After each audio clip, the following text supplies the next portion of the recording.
আপনারা দেখছেন time friend YouTube channel. জানাবো আজকের কিছু বাছাই করা গুরুত্বপূর্ণ খবর। প্রধান সংবাদগুলি জানার আগে দেখে নিন আজকের সংবাদ শিরোনাম। ভারত রাশিয়ার তেল কেনা বন্ধ করলে বিশ্ব অর্থনীতিতে বড় প্রভাব বাড়বে, ট্রাম্পের চাপ। এক ঝলক। 9 বছর আগে শুরু হওয়া রাশিয়া ইউক্রেন যুদ্ধ বিশ্বজুড়ে তেলের বাজারে বড় পরিবর্তন এনেছে। এই যুদ্ধের আগে ভারত প্রায় কোনো রাশিয়ান তেল কিনত না, কিন্তু গত 3 বছরে রাশিয়া ভারতের শীর্ষ তেল সরবরাহকারী হয়ে উঠেছে। এর ফলে ভারত বিশ্বব্যাপী তেলের দামের ঊর্ধ্বগতি থেকে নিজেকে রক্ষা করতে পেরেছে এবং দেশের মধ্যে তেলের দাম স্থিতিশীল রাখতে সক্ষম হয়েছে। কিন্তু বর্তমানে এই নীতি ভারতের ওপর নতুন চাপ সৃষ্টি করেছে। মার্কিন প্রেসিডেন্ট ডোনাল্ড ট্রাম্প ভারতীয় পণ্যের ওপর শুল্ক 50% বৃদ্ধি করেছেন, যা ভারতের রাশিয়া থেকে অপরিশোধিত তেল কেনার সঙ্গে সরাসরি সম্পর্কিত। এর পাশাপাশি হোয়াইট হাউস রাশিয়া সংযুক্ত অন্যান্য দেশ এবং সংস্থাগুলোর ওপর দ্বিতীয় দফা নিষেধাজ্ঞা আরোপের কথা ভাবছে, যা ভারতীয় শোধনাগার, জাহাজ সরবরাহকারী এবং ব্যাংকগুলোকে প্রভাবিত করতে পারে। যদি এই চাপের কারণে ভারত রাশিয়ার তেল কেনা কমাতে বা সম্পূর্ণরূপে বন্ধ করতে বাধ্য হয়, তাহলে এর প্রভাব কেবল ভারতের মধ্যেই সীমাবদ্ধ থাকবে না, বরং বিশ্বজুড়ে ছড়িয়ে পড়বে। পেট্রোলিয়াম প্ল্যানিং অ্যান্ড অ্যানালিসিস সেলের তথ্য অনুযায়ী ইউক্রেন যুদ্ধের আগে 2021 সালে ভারতের মোট আমদানির 2%-এরও কম ছিল রাশিয়ান অপরিশোধিত তেল। 2025 সালের মাঝামাঝি সময় তা 35-40% এসে দাঁড়িয়েছে। রয়টার্সের মতে 2025 সালের জুন মাসে রাশিয়া থেকে ভারতের আমদানি দৈনিক 2.8 মিলিয়ন ব্যারেলে পৌঁছেছে, যা ভারতের মোট অপরিশোধিত তেলের 44%।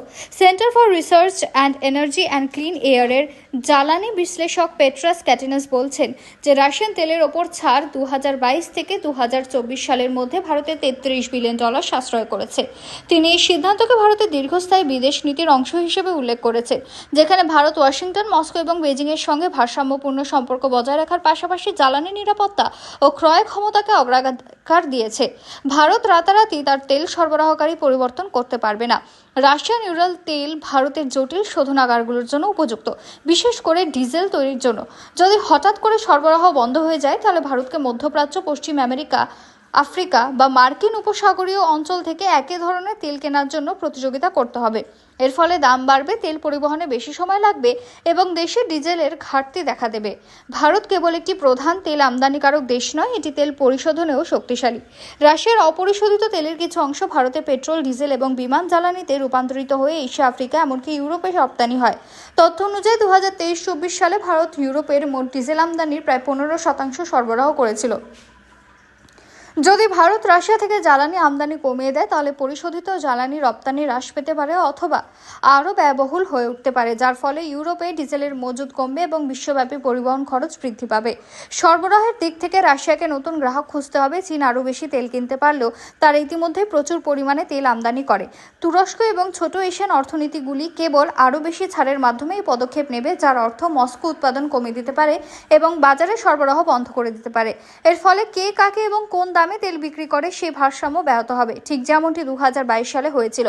বিশ্বব্যাপী এমন পরিস্থিতি ব্রেন্ট ক্রুডের দাম ব্যারেল প্রতি $120 ছাড়িয়ে গিয়েছিল। বিশেষজ্ঞরা সতর্ক করেছেন যে যদি রাশিয়া প্রতিদিন যে প্রায় 5 বিলিয়ন ব্যারেল তেল বিদেশে পাঠায় তা হঠাৎ করে বাজার থেকে প্রত্যাহার করা হয়, তাহলে ক্রেতারা বিকল্প উৎসের সন্ধানে তৎপর হওয়ায় দাম তীব্রভাবে বেড়ে যেতে পারে।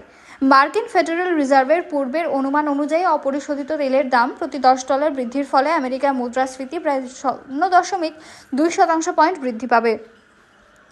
সবচেয়ে খারাপ পরিস্থিতিতে যদি ব্রেন্ট তেলের দাম ব্যারেল প্রতি প্রায় $66 থেকে $110 থেকে $120 পৌঁছায়, তাহলে মুদ্রাস্ফীতি প্রায় 1% পয়েন্ট বৃদ্ধি পেতে পারে, যা বিশ্বব্যাপী জ্বালানি, পরিবহন এবং খাদ্যের খরচ বাড়িয়ে দেবে।